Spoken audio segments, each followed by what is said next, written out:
don't wake up and go, I want to be happy today. No, sir. I wake up and say, okay, things must be done.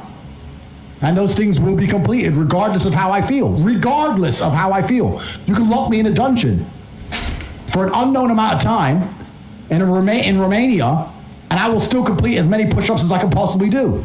In the dark by myself. What else am I going to do? Sit there and be sad? Happy or sad? The push-ups must be done. Doesn't matter if your bank balance is low. Doesn't matter if you lose a family member. Doesn't matter if whatever negative things can happen to you. Doesn't matter if you go to jail. Doesn't matter what it is. The answer to everything is always the same. Do you know what the answer is? Hard work. Work harder. The worse things are, the harder I will work. I could sit around and complain about being tired. I could sit around and be a bitch. I could sit around and cry. Or I could just work harder than I've ever worked. I'm struggling with something. I'm going to work less. Does that make sense to you? How's that going to fix anything? What else am I going to do? Sit around and mope like a dummy? The answer is always hard work. Anyone who's watching this, no matter what problem you're facing in your life, there's only one answer: work. Work harder. You can also take the antidote before the poison.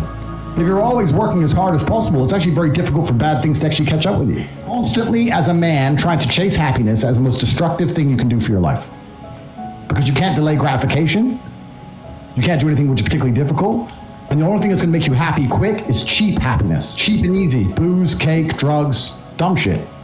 Real happiness, real contentment, and pride takes a long time to build. You have to be able to be unhappy or less happy for a long period of time to have a greater reward at the end. So anyone who's obsessed with chasing happiness is going to destroy themselves. It's so important people have something to believe in which is rigid and strong. And they have something to believe in with correct, yes, no, clear guidelines.